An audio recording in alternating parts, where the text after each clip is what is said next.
পাপিয়া তার শাশুড়ি মা অনন্যা দেবী এবং স্বামী পলাশের সঙ্গে নলপুর গ্রামে বাস করে। অনন্যা দেবী তার বৌমার উপর প্রথম থেকে ভালোবাসা দেখায় ঠিকই, কিন্তু যতই দিন যেতে থাকে ততই অনন্যা দেবী তার বৌমার উপর ক্ষিপ্ত হয়ে ওঠে। কারণ অনন্যা দেবী তার বৌমার মডার্ন বান্ধবীকে একেবারে সহ্য করতে পারে না। তার ন্যাকা ন্যাকা কথা একদমই পছন্দ হয় না অনন্যা দেবী। অনন্যা দেবী যতবারই বারণ করেছে ততবারই তার বৌমা তাকে অপমান করেছে, তাই অনন্যা দেবী তার বৌমার উপর আরো রেগে যায়। এমনই একদিন, বৌমা, কি ব্যাপার? এই মেয়েটা গেল কোথায়? কখন থেকে আমি চিৎকার করছি, চিৎকার করে করে আমার গলাটাই ছিঁড়ে গেল, এখনো পর্যন্ত সাড়া দিল না। তাহলে গেল কোথায়? দেখি যাই, রুমের ভেতর কি করছে দেখি তো। এই বলে অনন্যা দেবী তার বৌমার রুমের দিকে এগিয়ে যায়। সেখানে গিয়ে অনন্যা দেবী তার বৌমার উপর রাগ দেখিয়ে বলে, কি হচ্ছেটা কি এটা? তোমাকে আমি কখন থেকে গলা ফাটিয়ে ফাটিয়ে আওয়াজ দিয়ে চলেছি, আর তুমি কি শুনতে পাচ্ছ না? নাকি শুনতে পেয়েও না শুনতে পাওয়ার ভান করে আছো? কি বলছেনটা কি আপনি? আমাকে আপনি কখন ডাকলেন, আর এমন ভাবে ডাকলেন আমি শুনতেই পেলাম না? সত্যি আপনি কি যে বলেন, এত গরমে মনে হচ্ছে আপনার মাথাটাই খারাপ হয়ে গেছে। তোমার সাহস হলো কিভাবে আমার সঙ্গে এরকম ভাবে কথা বলার? তুমি কার সঙ্গে কথা বলছো সেটা তুমি দেখতে পাচ্ছ কি? আমি তোমার শাশুড়ি মা, আর তুমি আমার সঙ্গে এরকম ভাবে কথা বলছো?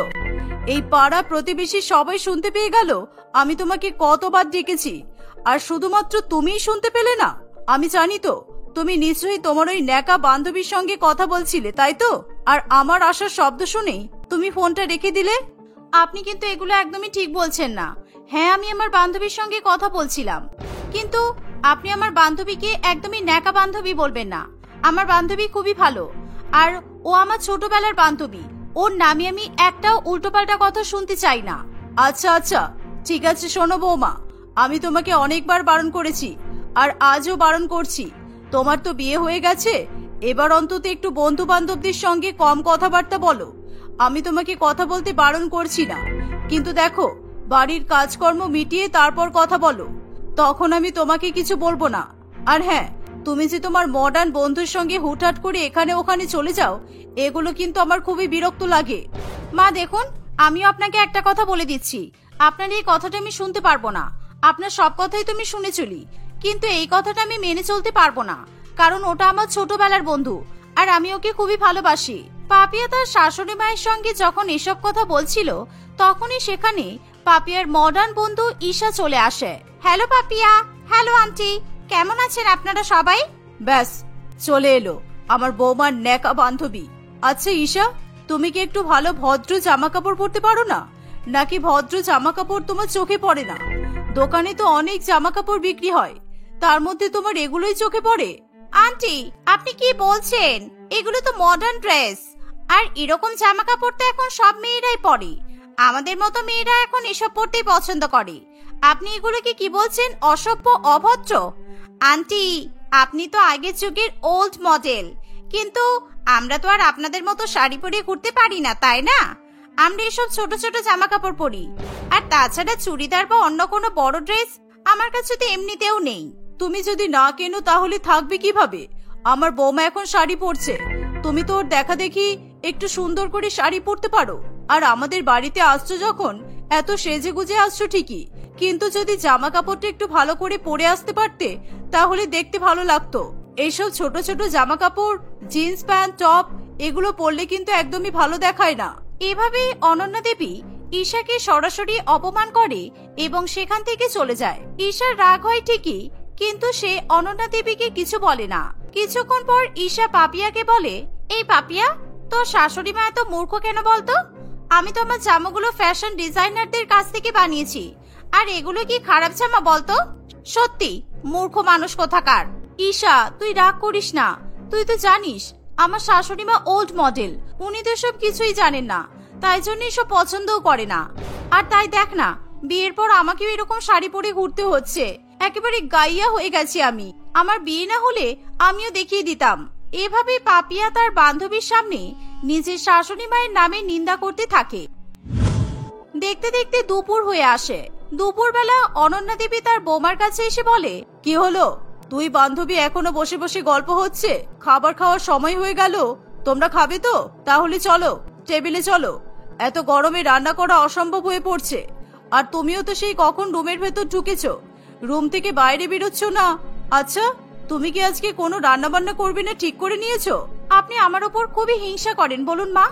আপনি তো দেখছেন আমার বান্ধবী এসেছে, আর আপনি আমাকে এরকম ভাবে অপমান করতে শুরু করে দিয়েছেন। তাছাড়া আমি তো রান্না করি। আজকে আপনি একদিন রান্না করেছেন বলে আপনি কি মাথা কিনে নিয়েছেন? এই ঈশা, চল খাবি চল। তাহলে আজকে আমার জন্য নিশ্চয়ই ভালো ভালো টেস্টি খাবার রান্না করেছিস। তুই তো জানিস আমি কি কি খাবার খেতে পছন্দ করি। এই মা, কথা বলতে বলতে আমি তো ভুলেই গিয়েছিলাম। আচ্ছা ঠিক আছে, চল তুই বস, আমি তোর জন্য বাড়িতে ম্যাগি আর পাস্তা বানাচ্ছি আর পিৎজা অর্ডার করে দিচ্ছি। যাক, তাহলে তোর মনে আছে। বন্ধু কি খাবে না খাবে সেটা খুব ভালো করেই মনে রেখেছে, আর আমি কি খাবো সেটা আমার বৌমা একবারের জন্যও খোঁজ রাখে না। কি জানি বাবা কি বৌমা হয়েছে, এখন থেকে এরকম করছে। জানি না ভবিষ্যতে আরো কি কি দেখতে হবে। অনন্যা দেবী মনে মনে এসব ভাবতে ভাবতেই খাবার খেতে বসে পড়ে। এভাবেই দেখতে দেখতে কিছুদিন কাটে। একদিন আবার ঈশা পাপিয়াদের বাড়িতে আসে। হ্যালো আন্টি, আপনার বৌমাকে দেখতে পাচ্ছি না। আপনার বৌমা কোথায় গেল? পাপিয়া, পাপিয়া ডার্লিং, তাড়াতাড়ি চল। ওদিকে না হলে আমাদের জন্য কিন্তু আর কিছুই পড়ে থাকবে না। কি ব্যাপার, তোমরা কোথায় যাচ্ছ? কই, আমাকে তো আমার বৌমা একবারও কিছু বলেনি। কি রে পাপিয়া, তুই তো শাশুড়ি মাকে কিছু বলিসনি? আচ্ছা আমি বলে দিচ্ছি। শুনুন আন্টি, আমরা দুই বান্ধবী মিলে আজকে শপিং করতে যাচ্ছি। আসলে আজকে শপিং মলে সেল চলছে, তাই ভাবলাম কিছু জামা কাপড় কিনে নিয়ে আসবো। আর আমি তো কোথাও গেলেই আপনার বৌমাকে বলেই যাই।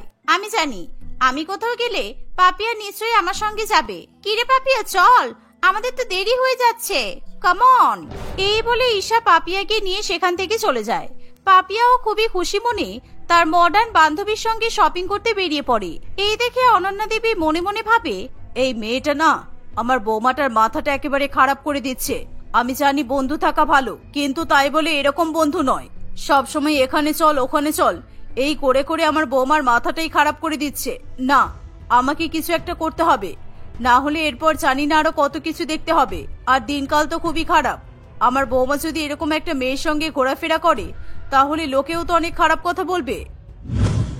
দেখতে দেখতে সন্ধ্যা হয়ে আসে। সন্ধ্যাবেলা পাপিয়া শপিং করে খুশি মনে বাড়িতে ফেরে। দেখো বৌমা, আমি তোমাকে একটা কথা বলতে চাই। তুমি ওরকম মডার্ন বন্ধুর সঙ্গে ঘোরাফেরা করো, ওঠা বসা করো, আর তোমার ওই মডার্ন বন্ধু সবসময় আমাদের বাড়িতে আসে। এই পাড়া প্রতিবেশী সকলে আমাকে ধরে ধরে কথা শোনায়। সবাই বলে যে তোমার বৌমা একদিন এরকম হয়ে যাবে, কিন্তু আমি তাদেরকে মুখ ফুটে কিছুই বলতে পারি না। দেখো বৌমা, তুমি দয়া করে তোমার ওই মডার্ন বন্ধুর সঙ্গে আর ঘোরাফেরা করবে না।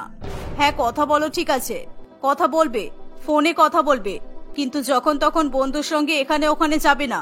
আমি তোমাকে হাত জোর করে বলছি। দেখুন মা, আপনি আমাকে হাত জোর করে বলুন আর আমার পায়ে ধরেই বলুন না কেন, আমি আমার মডার্ন বন্ধুর সঙ্গে যেমন ওঠা বসা করি তেমনই ওঠা বসা করব। আর লোকে যে যাই বলুক না কেন তাতে আমার কোনো যায় আসে না। আর তাছাড়া আপনি তো জানেন লোকেদের কাজই ওটা। আসলে কি বলুন তো, লোকেরা আমাদেরকে দেখে জলে। আমাদের মতো তো জামা কাপড় পরতে পারে না, ঘোরাফেরা করতে পারে না, ভালো মন্দ খেতেও পারে না, তাই জন্য আমাদেরকে নিয়ে পেছনে গবেষণা করে। আচ্ছা, সে না হয় আমি মানলাম, কিন্তু দেখো তুমি তো এই বাড়ির বৌমা, তোমারও তো একটু বোঝা দরকার, তাই না? অনন্যা দেবী তার বৌমাকে এভাবেই বোঝানোর চেষ্টা করতে থাকে, কিন্তু পাপিয়া তার শাশুড়ি মায়ের কোনো কথাই পাত্তা দেয় না। এভাবেই দেখতে দেখতে আরো কিছুদিন কাটে। একদিন তারা দুই বন্ধু মিলে সন্ধ্যাবেলা তাদের গ্রামেরই এক মেলায় ঘুরতে যায়। সেদিন ঈশা খুবই শর্ট একটা ড্রেস পরে মেলায় যায়। এই ঈশা, দেখ, তুই তো এখানে অন্তত একটা ভালো জামা পরে আসতে পারতিস, কারণ তোর দিকে ওই ছেলেগুলো কেমন ভাবে তাকিয়ে আছে দেখ, খুবই খারাপ দৃষ্টিতে দেখছে। তুই একবার দেখ। উফ, ওরা তাকিয়ে আছে, তাহলে আমি কি করব? ওদের চোখ আছে, ওদেরকে দেখতে দে। আর তাছাড়া আমি কি আমার ইচ্ছা মতো জামা কাপড় পরতে পারবো না? ওরা আমাদের দিকে তাকিয়ে থাকবে বলে আমরা এরকম জামা কাপড় পরে ছেড়ে দেব? ঈশা, তুই আমার বাড়িতে যতই ছোট ছোট জামা পরে যাস না কেন, আমি কিন্তু তোকে কখনোই কিছু বলি না, কিন্তু আজকে বলছি, নিশ্চয়ই তো তার কোনো কারণ আছে। আর আমার কথা যদি বিশ্বাস না হয় তাহলে তুই একবার ওদিকে তাকিয়ে দেখ না। পাপিয়ার কথা শুনে ঈশা সেদিকে তাকিয়ে দেখে। পাপিয়া এত বলা সত্ত্বেও ঈশা তার কথাই কোনো পাত্তা দেয় না। অন্যদিকে দুজনে মিলে এভাবে ঘোরাফেরা করতে করতে অনেক রাত হয়ে আসে। এই পাপিয়া, কটা বাজলো দেখেছিস? এবার চল, বাড়িতে ফিরতে হবে তো। আমার মা আবার ওদিকে চিন্তা করবে। আর তোর শাশুড়ি মা তো বোধহয় ভেবেই নিয়েছে যে তুই আর বাড়িতেই ফিরবি না। সত্যি অনেক দেরি হয়ে গেছে, এবার বাড়িতে যেতে হবে। তোর সঙ্গে ঘোরাফেরা করতে করতে আমার তো বাড়ির কথা মনেই থাকে না। তোর সঙ্গে থেকে থেকে আমিও তোর মতো হয়ে যাচ্ছি। আচ্ছা চল, এবার বেশি দেরি করিস না, চল চল। এই বলে ঈশা এবং পাপিয়া তারা দুই বান্ধবী মিলে নিজেদের বাড়ির দিকে এগোতে থাকে। রাস্তায় তখন কেউ থাকে না, পুরো রাস্তায় তখন ফাঁকা থাকে। তাই তারা দুজনে খুবই তাড়াতাড়ি বাড়ির দিকে ফিরতে থাকে। ঠিক তখনই পাপিয়া লক্ষ্য করে যে তাদের পিছনে 2-3টে ছেলে এগিয়ে আসছে এবং ঈশাকে উদ্দেশ্য করে তারা বলে, কি ম্যাডাম, খুব তো ইংরেজিতে কথা বলছেন দেখছি। একটু আমাদের সঙ্গে ইংরেজিতে কথা বলুন না, আমরাও আপনার একটু মিষ্টি মিষ্টি কথা শুনতে চাই। হ্যাঁ জানো, তোমাকে এই ড্রেসটা পরে খুব সুন্দর দেখাচ্ছে। তুমি কি এরকম ছোট ছোট ড্রেস পরো? তাহলে কি তোমাদের বাড়ির সামনে আমাদের কি প্রত্যেকদিন গিয়ে দাঁড়াতে হবে নাকি তোমার এই সুন্দর মুখটা, সুন্দর শরীরটা দেখার জন্য? এটা কি হচ্ছেটা কি? কেমন ভাবে কথা বলতে হয় সেটাও তোমরা শিখে আসোনি? বাড়িতে কি মা বোন নেই? হ্যাঁ, মা বোন তো সবই আছে, কিন্তু তোমার মতো এত সুন্দরী গার্লফ্রেন্ড তো নেই। এভাবে বিপ্লব এবং রামু ঈশা ও পাপিয়াকে অনেক উল্টোপাল্টা কথা বলতে থাকে। তাদের এই উল্টোপাল্টা কথা শুনে পাপিয়া এবং ঈশা অনেক জোরে তাদেরকে ধাক্কা মেরে দৌড়ে পালাতে শুরু করে। তারা দুজনে মিলে পাপিয়াদের বাড়িতে ঢুকে পড়ে। পাপিয়া এবং ঈশাকে এরকম হাঁপাতে দেখে অনন্যা দেবী বলে, কি ব্যাপার, কি হয়েছে তোমাদের? এরকম ভাবে হাঁপাচ্ছ কেন তোমরা? আন্টি, আমাদের পেছনে 2-3টে ছেলে পড়েছিল। আমরা ওদেরকে ধাক্কা মেরে অনেক জোরে ছুটে পালিয়ে এসেছি, তাই এত হাঁপাচ্ছি। সত্যি এত রাত হয়ে গেল, আর আমার এরকম ড্রেস পরে বাইরে থাকা একদমই উচিত হয়নি। দেখলি তো, আমি তোকে কতবার করে তখন বললাম, তুই তো আমার কোনো কথাই শুনিসনি। আর তোর এই মডার্ন গিরির জন্য আজকে আমাদের এরকম বিপদে পড়তে হলো। এ শুনে ঈশা নিজের ভুল বুঝতে পারে। সেদিনের পর থেকে তারা দুজনে আর কোথাও বেশি রাত পর্যন্ত ঘোরাফেরা করে না। ঈশা যখনই পাপিয়ার বাড়িতে আসে তখনই সে চুড়িদার পরে আসে, আর এটা দেখে অনন্যা দেবী খুবই খুশি হয়। এভাবেই তারা দুই বান্ধবী হাসি খুশি জীবন কাটাতে থাকে।